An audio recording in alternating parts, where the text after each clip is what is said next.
Doctor Mumtaz Ahmed Khan Sahab September 6, 1935 Tamil Nadu ಜನಿಸಿದ ಇವರು ವೃತ್ತಿಯಲ್ಲಿ ವೈದ್ಯರಾಗಿದ್ದರು. ಸಮಾಜದ ಬೆಳವಣಿಗೆಗಾಗಿ ಹಾಗೂ ಅಭಿವೃದ್ಧಿಗಾಗಿ ತಮ್ಮ ಬದುಕನ್ನೇ ಮುಡಿಪಾಗಿಟ್ಟಿದ್ದರು. ಸಮಾಜದ ಅಭಿವೃದ್ಧಿಗೆ ಅಲಮೀನ್ ಶಿಕ್ಷಣ ಸಮೂಹ ಹಾಗೂ ಹಲವು ಶಿಕ್ಷಣ ಸಂಸ್ಥೆಗಳನ್ನು ಪ್ರಾರಂಭಿಸಿ ತಾವೊಬ್ಬ ಉತ್ತಮ ಶಿಕ್ಷಣ ಸುಧಾರಕರು ಎಂದು ತಮ್ಮ ಸೇವಾ ಅವಧಿಯಲ್ಲಿ ತೋರಿಸಿಕೊಟ್ಟಿದ್ದಾರೆ. ಇವರ ಅವಧಿಯಲ್ಲಿ ಎಲ್ಲ ಸಂಸ್ಥೆಗಳು ಸರ್ವತೋಮುಖ ಅಭಿವೃದ್ಧಿಯಾಗಿ ಇವತ್ತು ಸಮಾಜಕ್ಕೆ ಹಾಗೂ ದೇಶಕ್ಕೆ ಕೊಡುಗೆಗಳನ್ನು ನೀಡುತ್ತಾ ಬಂದಿದೆ. ಅದರಲ್ಲಿ ಉತ್ತಮ ರಾಜಕಾರಣಿಗಳು ಬಂದಿದ್ದಾರೆ, ಕಾರ್ಪೊರೇಟ್ ಸೆಕ್ಷನ್ನಿಂದ ಬಂದಿದ್ದಾರೆ. ಇವರೊಬ್ಬ ಖ್ಯಾತ ಶಿಕ್ಷಣ ತಜ್ಞರಾಗಿದ್ದಾರೆ. ಹಾಗೂ ಡಾಕ್ಟರ್ ಮುಂತಾಜ್ ಅಹಮದ್ ಖಾನ್ ಸಾಹಬ್ರವರು ಅಲಿಗಢ್ ಮುಸ್ಲಿಂ ಯೂನಿವರ್ಸಿಟಿಯ ಪ್ರೋ ಚಾನ್ಸಲರ್ ಆಗಿ ಸೇವೆ ಸಲ್ಲಿಸಿದ್ದಾರೆ. ಹಾಗೆಯೇ ಇನ್ನೊಬ್ಬ ಸಂತ ಹಾಗೂ ಸಮಾಜ ಸುಧಾರಕರಾದ ಹಾಜಿ ನಬಿ ಶರೀಫ್ ಸಾಹಬ್ ಇವರು ಹಾಗೆ ಶ್ರೇಷ್ಠ ಚಿಂತಕರು, ಸಮಾಜ ಸೇವಕರು ಹಾಗೂ ಸಮಾಜದ ಸರ್ವತೋಮುಖ ಅಭಿವೃದ್ಧಿಗಾಗಿ ತಾವು ವಿದ್ಯೆಯನ್ನು ಪಡೆಯದಿದ್ದರೂ ತಮ್ಮ ಮುಂದಿನ ಪೀಳಿಗೆಗಳು ವಿದ್ಯೆಯನ್ನು ಪಡೆದು ಸಮಾಜದ ಏಳಿಗೆಗೆ ಸಹಕಾರಿಯಾಗಲಿ ಎಂದು ಡಾಕ್ಟರ್ ಮುಂತಾಜ್ ಅಹಮದ್ ಖಾನ್ ಸಾಹಬರ ಜೊತೆಗೂಡಿ ಹಲವು ಶಿಕ್ಷಣ ಸಂಸ್ಥೆಗಳನ್ನು ಹುಟ್ಟಿಹಾಕಿ ಬೆಳೆಸಿದ್ದಾರೆ. ಇವರು ಬೆಳೆಸಿದ ಕೂಸು ಈಗ ನಿಮ್ಮ ಮುಂದೆ ದೈತ್ಯಾಕಾರವಾಗಿ ಬೆಳೆದು ನಿಂತಿದೆ. Ghousia college of engineering. ಈ ಗೌಸಿಯಾ ಕಾಲೇಜ್ ಆಫ್ ಇಂಜಿನಿಯರಿಂಗ್ ಇದು ಒಂದು ಅವರ ಕೂಸು ಹುಟ್ಟಿ ಬೆಳೆಸಿದ ಕೂಸು. ಈ ಗೌಸಿಯಾ ಕಾಲೇಜ್ ಆಫ್ ಇಂಜಿನಿಯರಿಂಗ್ 1980ರಲ್ಲಿ ಪ್ರಾರಂಭವಾಗಿ ಸುಮಾರು 35 ಎಕರೆ ಜಾಗದಲ್ಲಿ ಪ್ರಾರಂಭವಾಗಿ ಸತತವಾಗಿ ಉತ್ತಮ ಶಿಕ್ಷಣವನ್ನು ನೀಡಿದ ಹಾಗೂ ವಿದ್ಯಾರ್ಥಿಗಳ ಅಭಿವೃದ್ಧಿಗೆ ಶ್ರಮಿಸ್ತಾ ಬಂದಿದೆ. ನಮ್ಮ ಗೌಸಿಯಾ ಕಾಲೇಜ್ ಆಫ್ ಇಂಜಿನಿಯರಿಂಗ್ ಸುಮಾರು 8 ವೃತ್ತಿಪರ ಕೋರ್ಸ್ಗಳನ್ನು ಹೊಂದಿದ್ದು ಕೇಂದ್ರ ಹಾಗೂ ರಾಜ್ಯ ಸರ್ಕಾರದ ಮಾನ್ಯತೆಗಳನ್ನು ಹೊಂದಿದೆ. ಅವುಗಳಲ್ಲಿ computer science and engineering, artificial intelligence and mission learning, computer science and engineering, cyber security, information science and engineering, electronics and communication engineering, electrical and electronics engineering, civil engineering ಹಾಗೂ ರೋಬೋಟಿಕ್ಸ್ ಆ್ಯಂಡ್ ಆರ್ಟಿಫಿಷಿಯಲ್ ಇಂಟೆಲಿಜೆನ್ಸ್ ಎಂಬ ವಿಭಾಗಗಳನ್ನು ಹೊಂದಿದೆ. ಎಲ್ಲ ವಿಭಾಗಗಳಲ್ಲೂ ಉತ್ತಮ experienced ಹಾಗೂ ಹೆಚ್ಚು ಅರ್ಹತೆ ಹೊಂದಿರುವ ಡಾಕ್ಟರೇಟ್ ಪ್ರೊಫೆಸರ್ಗಳು, ಬೋಧಕೇತರ ಸಿಬ್ಬಂದಿ ಹೊಂದಿದೆ. ಈಗ ನಮ್ಮ ಮುಖ್ಯ ಅತಿಥಿಗಳಾದ ನಾಗಮ್ಮ MP, ಉಪನಿರ್ದೇಶಕರು PU ಶಿಕ್ಷಣ ಮಂಡಳಿ ರಾಮನಗರ ಜಿಲ್ಲೆ, ಇವರನ್ನು ಸಭೆಯನ್ನು ಉದ್ದೇಶಿಸಿ 2 ಮಾತುಗಳನ್ನು ಆಡಬೇಕೆಂದು ಕೋರಿಕೊಳ್ಳುತ್ತೇನೆ.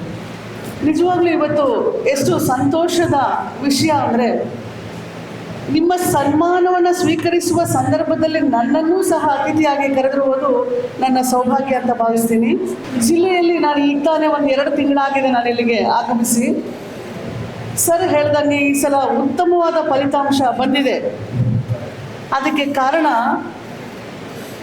ಸಂಸ್ಥೆಯ ಪ್ರಾಂಶುಪಾಲರು ಹೌದು, ಮತ್ತು ನಮ್ಮ ಸಂಘದ ಪ್ರಾಂಶುಪಾಲರ ಸಂಘದವರು ಇರ್ಬೋದು, ಹಾಗೆ ಲೆಕ್ಚರರ್ಸ್ ಮತ್ತು ಸ್ಟೂಡೆಂಟ್ಸ್ ಮತ್ತು ಪೇರೆಂಟ್ಸ್ ಇವರೆಲ್ಲರೂ ಸಹ ಕಾರಣರಾಗಿದ್ದಾರೆ. ಅದರಲ್ಲೂ ಈ ಸಲ ಎಬೋವ್ 590 ತಗೊಂಡಿರೋ ಮಕ್ಕಳು ಕೂಡ ತುಂಬ ಜನ ಇದ್ದಾರೆ. ಅದು ನನಗೆ ಭಾಳ ಖುಷಿಯಾಯಿತು. ಮಕ್ಕಳೇ, ಯಾರ್ಯಾರೆಲ್ಲ ಇವತ್ತು ಸನ್ಮಾನವನ್ನು ಸ್ವೀಕರಿಸ್ತಾ ಇದ್ದೀರಾ, ಇನ್ನೂ ಕೂಡ ಹೆಚ್ಚಿನ ಒಂದು ಸಾಧನೆಯನ್ನು ನಾನು ಮಾಡಬೇಕು. ಸಾಧಕನ ಸೊತ್ತೇ ಹೊರತು ಸೋಮಾರಿಗಳ ಸೊತ್ತಲ್ಲ. ಶಿಕ್ಷಣ ಅನ್ನೋದಿರ್ಬೋದು, ಸಾಧನೆ ಅಂದ್ಬೋದು, ಸೋಮಾರಿತನವನ್ನು ಹೊರದೂಡಿ ಶ್ರಮ ವಹಿಸಿ ವಿದ್ಯೆಯನ್ನು ಪಡಿಬೇಕಾದ್ರೆ ಹೇಳ್ತಾರೆ, ವಿದ್ಯಾತುರಾಣಂ ನ ಸುಖಂ ನ ನಿದ್ರಂ ಅಂತ ಹೇಳ್ತಾರೆ. ವಿದ್ಯೆಯನ್ನು ಬಯಸೋನು ಸುಖವನ್ನು ಎಕ್ಸ್ಪೆಕ್ಟ್ ಮಾಡಬಾರ್ದು, ಕಷ್ಟವನ್ನು ಕೂಡ ಸಹಿಸ್ಕೊಂಡು ಮುಂದೆ ಬರುವಂತಹ ಒಂದು ಶ್ರಮಜೀವಿ ಆಗಬೇಕು. ಅದರಲ್ಲೂ ಹೆಚ್ಚಿನ ಸಂಖ್ಯೆಯಲ್ಲಿ ಹೆಣ್ಣುಮಕ್ಕಳು ಸಹ ಇವತ್ತು ಮುಂದೆ ಬಂದಿದ್ದಾರೆ. ಅದು ನನಗೆ ಬಹಳ ಸಂತೋಷ ಆಯಿತು. ಇಂದಿನ ಸಮಾಜದಲ್ಲಿ ನಿಮಗೆ ಗೊತ್ತಿದೆ ಮಕ್ಕಳೇ, ಹೆಣ್ಣು ಮಕ್ಕಳಿಗೆ ಅಷ್ಟು ಅವಕಾಶ ಇರಲಿಲ್ಲ, ಮನೆಯಿಂದ ಹೊರ ಬರೋಂಗೇ ಇರಲಿಲ್ಲ. ಏನು ಹೇಳ್ತಾ ಇದ್ರು, ಪಿತಾ ರಕ್ಷತೆ ಕೌಮಾರೆ, ಭರ್ತ ರಕ್ಷತೆ ಯೌವನೆ, ರಕ್ಷಂತಿ ಸ್ಥವಿರೆ ಪುತ್ರ ನ ಸ್ತ್ರೀ ಸ್ವಾತಂತ್ರ್ಯ ಅರ್ಹತಿ ಅಂತ ಹೇಳ್ತಾ ಇದ್ರು. ಹೆಣ್ಣು ಮಕ್ಕಳು ಬಾಲಕಿಯಾಗಿದ್ದಾಗ ತಂದೆಯ ಆಶ್ರಯದಲ್ಲಿರಬೇಕು, ಯೌವನಕ್ಕೆ ಬಂದಾಗ ಗಂಡನ ಆಶ್ರಯದಲ್ಲಿರಬೇಕು, ಮುಪ್ಪಿಗೆ ಬಂದಾಗ ಮಗನ ಆಶ್ರಯದಲ್ಲಿರಬೇಕು. ಅವಳಿಗೆ ಯಾವುದೇ ಸ್ವಾತಂತ್ರ್ಯ ಇಲ್ಲ ಅನ್ನುವಂಥದ್ದಿತ್ತು ಹಿಂದೆ. ಆದರೆ ಈಗ ಹಾಗಲ್ಲ ಮಕ್ಕಳೇ, ಎಲ್ಲದರಲ್ಲೂ ಸಹ ಮುಂದೆ ಬಂದಿದ್ದಾರೆ, ಸಮಾನ ಒಂದು ಸ್ಥಾನಮಾನವನ್ನು ಪಡ್ಕೊಂಡಿದ್ದಾರೆ. ಅದಕ್ಕೆ ಈ ಪದವಿ ಪೂರ್ವ ಶಿಕ್ಷಣ ಇಲಾಖೆಯ ಉಪನಿರ್ದೇಶಕಿಯಾಗಿ ನಾನೂ ಕಾರಣ ಆಗಿದ್ದೀನಿ. ನಮ್ಮ ನಿರ್ದೇಶಕರಾದಂತಹ ಮೇಡಮ್ ಸಿಂಧು ಮೇಡಮ್ ಸಹ ಕಾರಣರಾಗಿದ್ದಾರೆ. ಪರೀಕ್ಷಾ ಅಧ್ಯಕ್ಷರಾಗಿರುವಂತಹ ಅವರು ಸಹ ಸ್ತ್ರೀಯರಾಗಿದ್ದಾರೆ. ಹಾಗಾಗಿ ಸ್ತ್ರೀಯರಿಗೂ ಸಹ ಹೆಚ್ಚಿನ ಒಂದು ಅವಕಾಶ ಇದೆ ಮಕ್ಕಳೇ. ಮತ್ತು ಇನ್ನೊಂದು ಹೇಳಬೇಕಾದ್ರೆ, ಈ ಸಂಸ್ಥೆಯ ಬಗ್ಗೆ ಹೇಳಬೇಕಾದ್ರೆ, ಈಗ ತಾನೇ ಸರ್ ಮಾತಾಡ್ತಾ ಇದ್ರು, ಇದು 2ನೇ ವರ್ಷ PU ಇಲ್ಲಿ ನಡೀತಾ ಇರುವಂಥದ್ದು ಅಂತ. 2ನೇ ವರ್ಷದಲ್ಲಿ ಇಷ್ಟು ಸಾಧನೆಯನ್ನು ಇಲ್ಲಿ ಕಾಲೇಜಿನಲ್ಲಿ ಮಾಡಿದ್ದಾರೆ ಅಂತ ಖುಷಿ ಆಯಿತು. 87% ರಿಸಲ್ಟ್ ಬಂದಿದೆ ಅಂತ ಹೇಳಿದ್ರು. ಅವರಿಗೆ ಈ 87% ರಿಸಲ್ಟ್ ಬರಬೇಕಾದ್ರೆ ಟೀಚರ್ಸು ಶ್ರಮ ಎಷ್ಟು ವಹಿಸಿದ್ದಾರೆ, ಪ್ರಾಂಶುಪಾಲರು ಎಷ್ಟು ಕೇರ್ ತಗೊಂಡಿದ್ದಾರೆ, ಆಡಳಿತ ಮಂಡಳಿ ಎಷ್ಟು ಸಪೋರ್ಟ್ ಮಾಡಿದೆ, ಅದಕ್ಕೆ ತಕ್ಕಂಗೆ ವಿದ್ಯಾರ್ಥಿಗಳು ಸಹ ಸಪೋರ್ಟ್ ಮಾಡಬೇಕು ಓದೋದ್ರಲ್ಲಿ. ಅವರೆಲ್ಲರಿಗೂ ಒಂದು ದೊಡ್ಡ ಚಪ್ಪಾಳೆಯನ್ನು ಕೊಡಿ. ಹಾಗೆ ಇವತ್ತೇನು ಸನ್ಮಾನವನ್ನು ಸ್ವೀಕರಿಸ್ತಾ ಇದ್ದೀರ ಸೈನ್ಸ್ ಮಕ್ಕಳು, ನಿಮ್ಮ ಹಾದಿಯನ್ನು ನೆಕ್ಸ್ಟ್ ಏನು ನಾವು ಮಾಡಬೇಕು, ಫ್ಯೂಚರ್ ಪ್ಲ್ಯಾನ್ ಏನು ಅನ್ನೋದನ್ನ ಚೆನ್ನಾಗಿ ಡಿಸ್ಕಸ್ ಮಾಡಿ ಒಂದು ನಿರ್ಧಾರವನ್ನು ತಗೊಳ್ಳಿ. ಇಲ್ಲಿ ನಾವು ಕೇಳಿದೆ ಸೈನ್ಸ್ ಮಕ್ಕಳಿಗೆ ಇವತ್ತು ಆರ್ಡರ್ ಮಾಡ್ತಿದ್ದಾರೆ ಅಂತ ಹೇಳಿ. ಸುಮಾರು ಜನ CET ಎಕ್ಸಾಮ್ ಬರೆದಿದ್ದೀರಾ, ಸುಮಾರು ಜನ ನೀಟ್ ಬರೆದಿದ್ದೀರಾ. CETಯಲ್ಲೂ ಸ್ವಲ್ಪ ಗೊಂದಲ ಉಂಟಾಗಿದೆ, ನೀವು ಪತ್ರಿಕೆಯಲ್ಲಿ ನೋಡ್ತಾ ಇದ್ದೀರಾ. ಅದರಲ್ಲಿ ಕೆಲವೊಂದು ಕ್ವಶನ್ಸ್ನ ತೆಗೆದಾಕಬೇಕು ಅಂತೆಲ್ಲ ಡಿಸೈಡ್ ಆಗಿದೆ. ಇಂಜಿನಿಯರಿಂಗ್ ಸಿಕ್ಕಿದ್ರೆ ಇಂಜಿನಿಯರಿಂಗ್ ಹೋಗಿ ಒಳ್ಳೆಯ ಅವಕಾಶಗಳಿದೆ. ಇಲ್ಲೂ ಸಹ ಸುಮಾರು ಸ್ಟ್ರೀಮ್ ಇದೆ ಅಂತ ನಾನು ಕೇಳ್ಪಟ್ಟೆ ಇಂಜಿನಿಯರಿಂಗಲ್ಲೂ. ಮೆಡಿಕಲ್ ಸಿಕ್ಕಿದವ್ರು ಮೆಡಿಕಲ್ಗೆ ಹೋಗಿ, ಎರಡೂ ಸಿಕ್ಕಿಲ್ಲ ಅಂದರೂ ನೀವೇನು ಬೇಜಾರಾಗುವಂಥದ್ದು ಬೇಡ. ಬೇಸಿಕ್ ಡಿಗ್ರಿನೂ ಮಾಡಿ, ಅದರಲ್ಲೂ ಸಾಕಷ್ಟು ಅಚೀವ್ ಮಾಡ್ಬೋದು. ನೀವು BSc ಮಾಡಿ, MSc ಮಾಡಿ, ಬೇಕಾದಷ್ಟು ಅಚೀವ್ ಮಾಡ್ಬೋದು. KS IAS ಎಕ್ಸಾಮ್ ಬರಿಬೋದು, ಲೆಕ್ಚರರ್ ಆಗ್ಬೋದು, ಟೀಚರ್ ಆಗ್ಬೋದು. ಅವಕಾಶಗಳು ಬೇಕಾದಷ್ಟಿದೆ. ನನಗೆ ನೀಟ್ ಸಿಕ್ಕಿಲ್ಲ, ಇಂಜಿನಿಯರಿಂಗ್ ಸಿಕ್ಕಿಲ್ಲ ಅಂತ ಹೇಳಿ ಡಿಸ್ಕರೇಜ್ ಆಗೋದು ಬೇಡ ಮಕ್ಕಳೇ. ಮುಂದೆ ಇನ್ನೂ ಉನ್ನತ ಶ್ರೇಣಿಯಲ್ಲಿ ನೀವು ಪಾಸಾಗಬೇಕು, ಉನ್ನತ ಸ್ಥಾನಮಾನವನ್ನು ಪಡ್ಕೊಳ್ಬೇಕು. ನೀವು ಏನು ಉನ್ನತ ಸ್ಥಾನ, ಉನ್ನತ ಶ್ರೇಣಿಯಲ್ಲಿ ಪಾಸಾಗೋದು ನಿಮ್ಮ ಪೇರೆಂಟ್ಸಿಗೆ ಮಾತ್ರ ಅಲ್ಲ ಖುಷಿ ಆಗೋದು, ನಿಮ್ಮ ಟೀಚರ್ಸ್ಗೆ, ನಿಮ್ಮ ಪೇರೆಂಟ್ಸ್ಗಿಂತಲೂ ಹೆಚ್ಚು ಖುಷಿ ಪಡೋರು ನಿಮ್ಮ ಟೀಚರ್ಸು. ನನ್ನ ಸ್ಟೂಡೆಂಟ್ ಇಷ್ಟು ಮಾರ್ಕ್ಸ್ ತಗೊಂಡ್ಲು, ನನ್ನ ಕಾಲೇಜಲ್ಲಿ ಇಷ್ಟು ರಿಸಲ್ಟ್ ಬಂತು ಅಂತ ಹೇಳಿ. ಹಾಗಾಗಿ ಸಮಾಜಕ್ಕೆ ಒಳ್ಳೆಯ ವ್ಯಕ್ತಿಗಳಾಗಿ ಅಂತ ಹೇಳ್ತೀನಿ. ಶುಭಾಶಯಗಳನ್ನು ಕೊಡ್ತೀನಿ. Thank you. ಧನ್ಯವಾದಗಳು ಮೇಡಮ್. ನಿಮ್ಮ ಸ್ಫೂರ್ತಿದಾಯಕ ಮಾತುಗಳು ಮಕ್ಕಳಿಗೆ ಮಾರ್ಗದರ್ಶಕವಾಗಿದೆ ಎಂದು ಯೋಚಿಸುತ್ತೇನೆ. ಈಗ ಗೌರವಾನ್ವಿತ ಅತಿಥಿಗಳಾದ ಶ್ರೀ G. ಶಿವಣ್ಣ, ಅಧ್ಯಕ್ಷರು, ಜಿಲ್ಲಾ ಪ್ರಾಂಶುಪಾಲರ ಸಂಘ ರಾಮನಗರ, ಇವರನ್ನು 2 ಮಾತುಗಳನ್ನು ಆಡಲು ಕೇಳಿಕೊಳ್ಳುತ್ತೇನೆ. ವಿವಿಧ ಕಾಲೇಜುಗಳಲ್ಲಿ ಉನ್ನತ ಅಂಕಗಳನ್ನು ಗಳಿಸಿ ಇವತ್ತು ಸನ್ಮಾನ ಸ್ವೀಕರಿಸೋದಕ್ಕೆ ಆಗಮಿಸಿರ್ತಕ್ಕಂಥ ಪ್ರೀತಿಯ ವಿದ್ಯಾರ್ಥಿಗಳೇ, ಪೋಷಕರೇ, ಮಾಧ್ಯಮದ ಮಿತ್ರರು, ಕಳೆದ 3 ವರ್ಷಗಳಿಂದ ಗೌಸಿಯಾ ಇಂಜಿನಿಯರಿಂಗ್ ಕಾಲೇಜು ನಮ್ಮ ಇಲಾಖೆಯೊಂದಿಗೆ ಅನೇಕ ಕಾರ್ಯಾಗಾರಗಳನ್ನು ಜೊತೆಯಾಗಿ ನಡೆಸ್ಕೊಳ್ತಾ ಬರ್ತಾ ಇದೆ.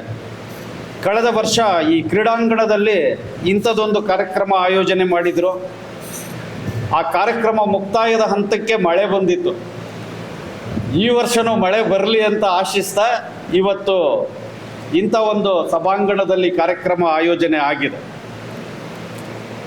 ಶಿಕ್ಷಣ ಅಂದರೆ ಸಾಮಾನ್ಯವಾಗಿ ಮನುಷ್ಯನನ್ನು ಅನಾಗರಿಕತ್ವದಿಂದ ನಾಗರಿಕತ್ವದ ಕಡೆಗೆ, ದೈಹಿಕ ಮತ್ತು ಮಾನಸಿಕ ಸದೃಢತೆಯ ಕಡೆಗೆ ಹಾಗೂ ಜೀವನದ ಅಂತರ್ಗತವಾಗಿರ್ತಕ್ಕಂಥ ಮೌಲ್ಯಗಳನ್ನು ವರ್ಧನೆ ಮಾಡೋದ್ರ ಕಡೆಗೆ ನಮ್ಮನ್ನು ಕೈ ಹಿಡಿದು ಕರೆದೊಯ್ಯೋದು ಯಾವುದಾದ್ರೂ ಒಂದು ಶಕ್ತಿ ಇದ್ದರೆ ಅದು ಶಿಕ್ಷಣ ಅಂತ. ಹೇಗೆ ನಮ್ಮ ಶಾರೀರಿಕ ಬೆಳವಣಿಗೆ ಆಗ್ತಾ ಇರ್ತದೆ, ಮಾನಸಿಕ ಬೆಳವಣಿಗೆ ಆಗ್ತಾ ಇರ್ತದೆ, ಅದಕ್ಕೆ ಬೇಕಾದಂತಹ ಒಂದು ಶಿಸ್ತು, ಸಂಯಮ, ಪ್ರಜ್ಞಾವಂತಿಕೆಯನ್ನು ಒದಗಿಸ್ಕೊಡೋದು ನಮಗೆ ಶಿಕ್ಷಣ. ಹಾಗಾಗಿ ಶಿಕ್ಷಣ ಸಂಸ್ಥೆಗಳು ನಿಜಕ್ಕೂ ಇಡೀ ಒಂದು ಜಗತ್ತಿನ ದೇವಾಲಯಗಳು ಅಂತ ಕರೆದ್ರೆ ಅದು ಅತಿಶಯೋಕ್ತಿ ಆಗೋದಿಲ್ಲ ಅಂತ ನಾನಾದರೂ ಭಾವಿಸ್ತೇನೆ. ಇಲ್ಲಿ ಜಾತಿ, ಧರ್ಮ, ಮತ, ಪಂಥಗಳನ್ನು ಮೀರಿದ್ದು ಯಾವುದಾದ್ರೂ ಒಂದು ಇದೆ ಅನ್ನೋದಾದರೆ ಅದು ಶಿಕ್ಷಣ ಅಂತ. ಶಿಕ್ಷಣ ಒಬ್ಬ ವ್ಯಕ್ತಿ ಹುಟ್ಟಿನಿಂದ ಹಿಡಿದು ಸಾಯುವವರೆಗೆ ಅವನು ಸಾಮಾಜಿಕ ಜೀವನದಲ್ಲಿ, ಸಾರ್ವಜನಿಕ ಬದುಕಿನಲ್ಲಿ, ತನ್ನ ವೈಯಕ್ತಿಕ ವಿಚಾರಗಳಲ್ಲಿ ಹೇಗೆ ನಡ್ಕೋಬೇಕು ಅನ್ನೋದನ್ನು ನಮಗೆ ಕಲಿಸ್ಕೊಡ್ತದೆ. ಬದುಕಿನಲ್ಲಿ ಅನೇಕ ಬದಲಾವಣೆಗಳಾಗ್ತಾ ಇರ್ತದೆ, ಹೊಸದು ಬರ್ತಾ ಇರ್ತದೆ.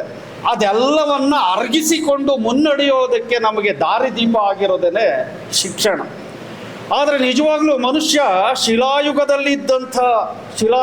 ಗುಹೆಗಳಲ್ಲಿದ್ದಂಥ ಒಬ್ಬ ಮನುಷ್ಯ ಇವತ್ತು ಶಶಿಯುಗ ಅಥವಾ ಚಂದ್ರಾನ್ವೇಷಣೆಯನ್ನ ಮಾಡೋಷ್ಟು ಮಟ್ಟಕ್ಕೆ ಅವನು ಮುಂದುವರೆದಿದ್ದಾನೆ.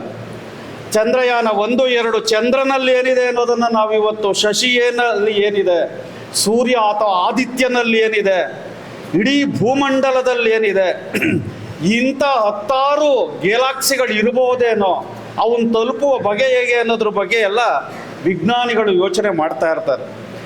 ಈ ನೈಸರ್ಗಿಕವಾದಂಥ ನಿಗೂಢತೆಯನ್ನ, ವಿಸ್ಮಯತೆಯನ್ನ ಅರಿಯೋದಕ್ಕೇನೆ, ಅದನ್ನು ಅರ್ಗಿಸ್ಕೊಡೋದಕ್ಕೇನೆ, ಅದರಿಂದ ಉದ್ಭವವಾಗುವಂಥ ಉಪಯುಕ್ತತೆಗಳನ್ನು ಸಮಾಜಕ್ಕೆ ಕೊಡೋದಕ್ಕೇನೆ ಕೊಡುಗೆಗಳನ್ನು ಈ ವಿಜ್ಞಾನ ಶಿಕ್ಷಣ ರೂಪುಗೊಂಡಿರೋದು. ಹಾಗಾಗಿ ಇಲ್ಲಿ ಸೇರಿರ್ತಕ್ಕಂಥ ಎಲ್ಲ ವಿದ್ಯಾರ್ಥಿಗಳು ವಿಜ್ಞಾನದ ವಿದ್ಯಾರ್ಥಿಗಳೇ ಬಹುತೇಕರು. ಆದರೆ ನಿಜವಾಗ್ಲೂ ಯಾವುದೋ ಜಪಾನ್, ಜರ್ಮನಿ ಅಂತ ದೇಶಕ್ಕೆ ಹೋಲಿಕೆ ಮಾಡಿ ನೋಡಿದಾಗ ನಮ್ಮ ದೇಶದಲ್ಲಿ ವೈಜ್ಞಾನಿಕ ಮುನ್ನಡೆ ಆಗಿದೆಯೇ, ತಾಂತ್ರಿಕ ಮುನ್ನಡೆ ಆಗಿದೆಯೇ, ಅದು ಜನಸಾಮಾನ್ಯರ ಕೈಗೆ ನಿಲುಕ್ತಾ ಇದೆಯೇ, ಇದೆಲ್ಲವನ್ನ ನೋಡಿದಾಗ ನಾವು ಸಾಗಬೇಕಾದಂಥ ದಾರಿ ಇನ್ನೂ ದೂರ ಇದೆ ಅಂತ ನನಗಾದರೂ ಅನಿಸುತ್ತೆ. ಇನ್ನು ವಾಣಿಜ್ಯ ಮತ್ತು ವಿಜ್ಞಾನ ವಿಭಾಗಗಳನ್ನು ನಾವು ತಗೊಳ್ಳೋದಾದ್ರೆ, ವಾಣಿಜ್ಯ ಮತ್ತು ಕಲಾ ವಿಭಾಗಗಳನ್ನು ತಗೊಳ್ಳೋದಾದ್ರೆ, ವಾಣಿಜ್ಯ ವಿಭಾಗ ಇವತ್ತು ಮಾನವೀಯತೆಯನ್ನು ಮರೆತು ಬರೀ ಲಾಭದ ದೃಷ್ಟಿಕೋನವನ್ನೇ ಬೆಳೆಸ್ಕೊಳ್ತಾ ಹೋಗ್ತಾ ಇದೆ. ಕಲಾ ವಿಭಾಗ ಇವತ್ತು ನಿಜವಾಗ್ಲೂ ಒಂದು ಸಾಮಾಜಿಕ ಜೀವನದಲ್ಲಿ ಮೌಲ್ಯಗಳನ್ನು ಹೇಗೆ ಬೆಳೆಸ್ಕೋಬೇಕು ಮತ್ತು ಅವುಗಳನ್ನು ಹೇಗೆ ಸಮಾಜದಲ್ಲಿ ಬಿತ್ತಬೇಕು ಅನ್ನೋದ್ರ ಬಗ್ಗೆ ಇವತ್ತು ಅದು ತಾತ್ಸಾರ ಅಥವಾ ನಿರ್ಲಕ್ಷ್ಯಕ್ಕೊಳಗಾಗಿದೆ.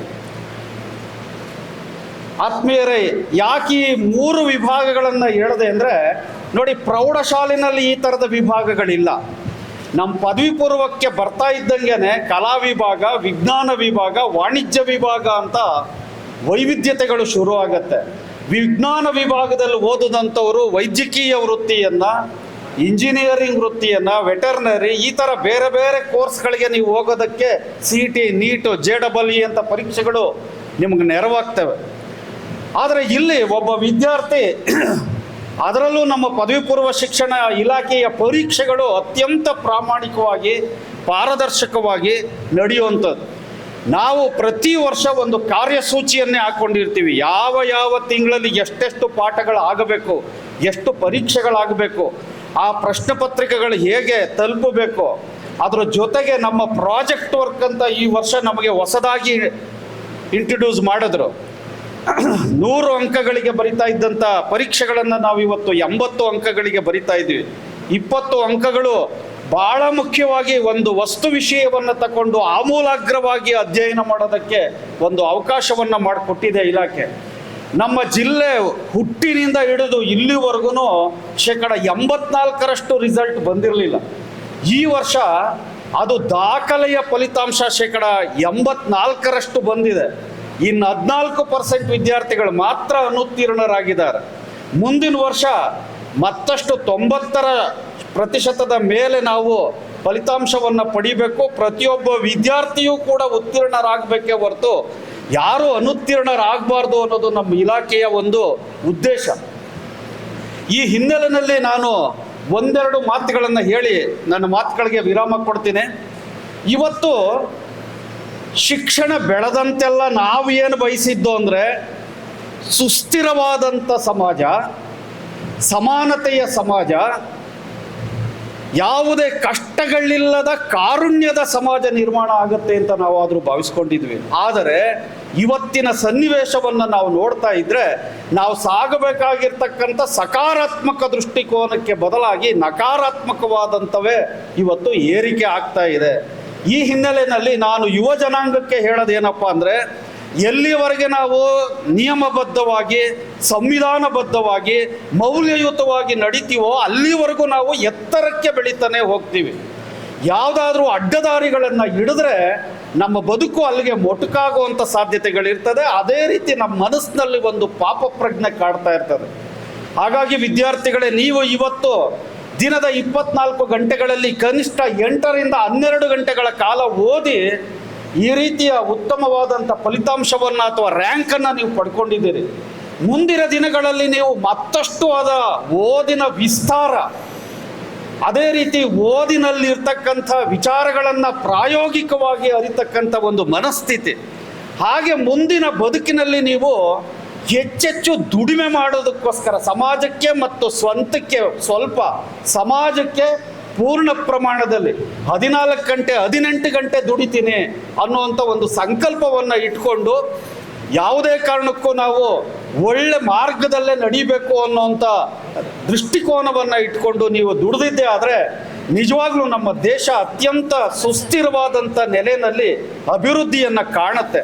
ಹಾಗಾಗಿ ಬಂಧುಗಳೇ, ನಾವು ಎಷ್ಟೋ ಸಂದರ್ಭದಲ್ಲಿ ಹೇಳ್ತೀವಿ, ಇವತ್ತು ಉನ್ನತ ಶಿಕ್ಷಣ ಪಡಿತಾ ಇರ್ತಕ್ಕಂಥ ವೈದ್ಯಕೀಯರಾಗಲಿ, ಇಂಜಿನಿಯರ್ಗಳಾಗಲಿ ಅವರೆಲ್ಲ ಅನ್ಯ ದೇಶಗಳಿಗೆ ಪ್ರತಿಭಾ ಪಲಾಯನ ಆಗೋದನ್ನು ನೋಡ್ತಾ ಇದ್ದೀವಿ.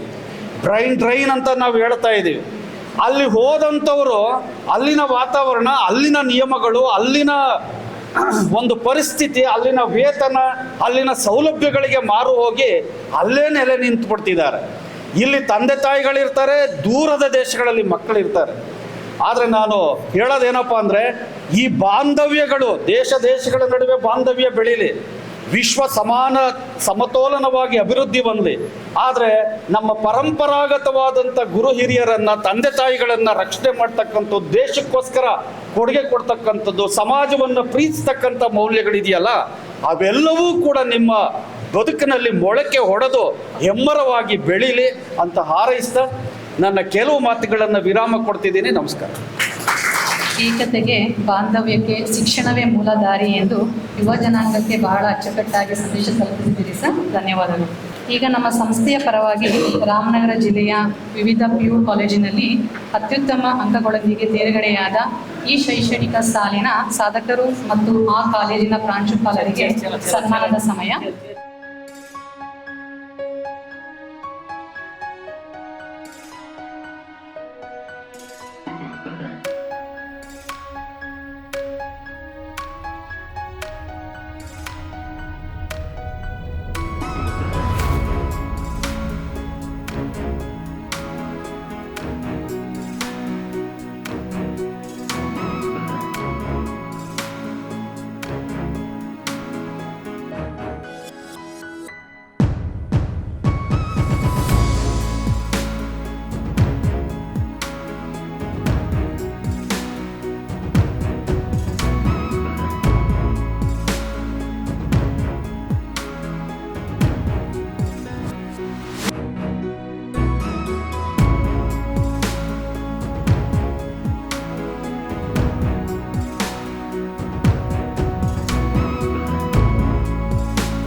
So my dear students, today all of you all have scored above 90% and you all have got the best ranks in this district.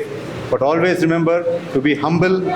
As long as you are humble and you know that there is the Almighty God who protects you, who has given you this the blessing of good education, you will get this further on. So the more you are thankful to God, the more you are humble, the more you will continue growth.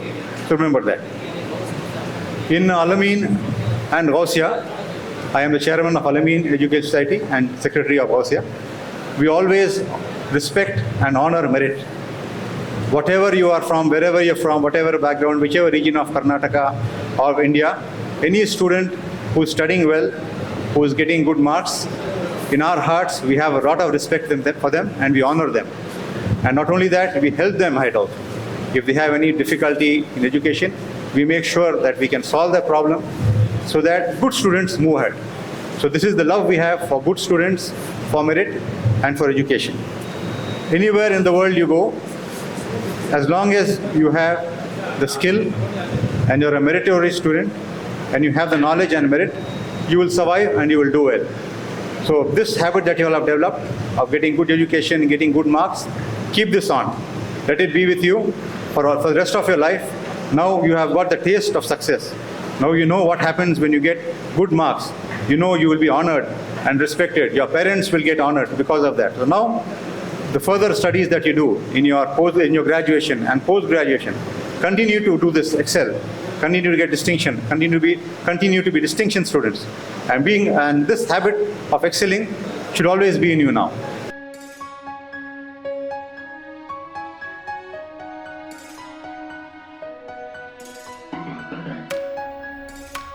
Ramanagara ಜಿಲ್ಲೆಯ ಆತ್ಮೀಯ ವಿದ್ಯಾರ್ಥಿಗಳೇ ಹಾಗೂ ಪೋಷಕರೇ, ನಮ್ಮ ಗೌಸಿಯ ಸಮೂಹ ಶಿಕ್ಷಣ ಸಂಸ್ಥೆಗಳಾದ ಗೌಸಿಯ ತಾಂತ್ರಿಕ ಮಹಾವಿದ್ಯಾಲಯ ಹಾಗೂ ಗೌಸಿಯ ಪದವಿ ಪೂರ್ವ ಕಾಲೇಜು ನಮ್ಮ ರಾಮನಗರ ಜಿಲ್ಲೆಯ ಹೆಮ್ಮೆಯ ಪ್ರತಿಷ್ಠಿತ ವಿದ್ಯಾಲಯಗಳಾಗಿದ್ದು, ಹಲವು ವಿಭಾಗಗಳನ್ನು ತಾಂತ್ರಿಕ ಮಹಾವಿದ್ಯಾಲಯ ಹೊಂದಿದೆ. ಮೊದಲನೇದಾಗಿ computer science, cyber security, machine learning, information science and engineering, electronics and communication engineering, electrical and electronics engineering, civil engineering, robotic and machine learning ವಿಭಾಗಗಳನ್ನು ಹೊಂದಿದ್ದು, ಹಾಗೂ ಪದವಿ ಪೂರ್ವ ಕಾಲೇಜಿನಲ್ಲಿ PCMB ಹಾಗೂ PCMCS ಹಾಗೂ ಕಾಮರ್ಸ್ ವಿಭಾಗಗಳು CA BA ವಿಭಾಗಗಳು ಹೊಂದಿದ್ದು, ಉತ್ತಮ ನುರಿತ ಪ್ರಾಧ್ಯಾಪಕರುಗಳು, ಡಾಕ್ಟರ್, ಪ್ರೊಫೆಸರ್ಗಳನ್ನು ಹೊಂದಿದ್ದು, ಮಕ್ಕಳಿಗೆ ಒಳ್ಳೆಯ ವಿದ್ಯಾಭ್ಯಾಸಗಳನ್ನು ಕೊಡುತ್ತಾ ಒಂದು ಉತ್ತಮ ರೀತಿಯ ಒಂದು ಒಳ್ಳೆಯ ರೀತಿಯ ಹೆಸರನ್ನು ಪಡೆದುಕೊಂಡಿದೆ. ತಾವುಗಳು ತಮ್ಮ ಮಕ್ಕಳನ್ನು ನಮ್ಮ ವಿದ್ಯಾಲಯಕ್ಕೆ ಸೇರಿಸಿ ತಮ್ಮ ಮಕ್ಕಳ ಭವಿಷ್ಯವನ್ನು ಉತ್ತಮವಾಗಿ ರೂಪಿಸಿಕೊಳ್ಳಬಹುದು ಎಂದು ತಮ್ಮಲ್ಲಿ ಹೇಳಿಕೊಳ್ಳುತ್ತೇನೆ.